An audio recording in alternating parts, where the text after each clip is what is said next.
Drone footage shows Ukrainian defenders dodging a Russian bombardment as they ran through trenches in Mariupol before counterattacking. The clip, shared online, claims to show two Russian tanks driving along a residential road on the outskirts of the besieged city. Moments later, the enemy tanks are hit with two tracer rounds, which explode upon impact. As the tanks attempt to flee, they're hit again in a second volley of shots. Troops unleash more rounds into the flaming targets in what appears to be an attempt to ensure the heavy machinery is destroyed. It comes as Russia completed a pullout of two 4,000 troops from Kyiv and Chernihiv in preparation for a major offensive in the country's east. Residents in Donetsk, Luhansk, Kharkiv, and Mariupol are being told it is their last chance to flee before a new bombardment.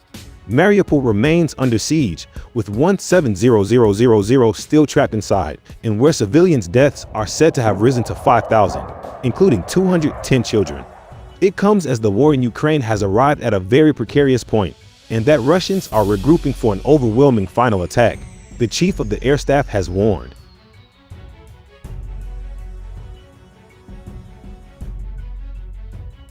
Sir Mike Quigston insisted the conflict is far from over, but the next few weeks could be a turning point for the battered nation as Putin's troops pull back and prepare for their next bloody onslaught.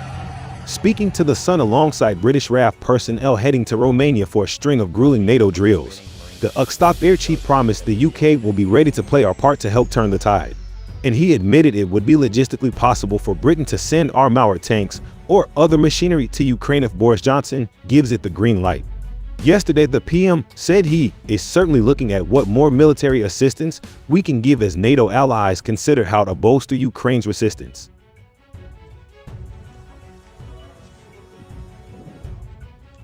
The air chief insisted that the conflict was the biggest realignment of geopolitics since the end of World War II, and European, Russian, and world relations would never be the same again.